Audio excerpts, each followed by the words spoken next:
Want to give your Android phone a beautiful liquid glass look? In this video, I'll show you one of the best liquid glass launchers for Android. So, let's get started.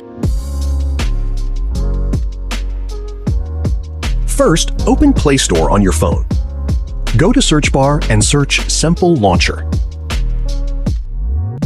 Install Simple Launcher and open. Click here Continue button. Select Wallpaper, click Continue. Set Simple Launcher as default launcher.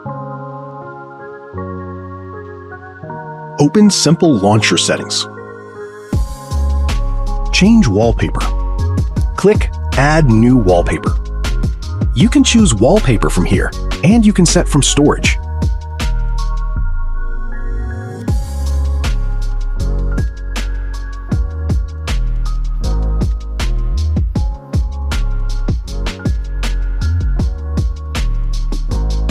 If you found this video helpful, please like and subscribe for more videos.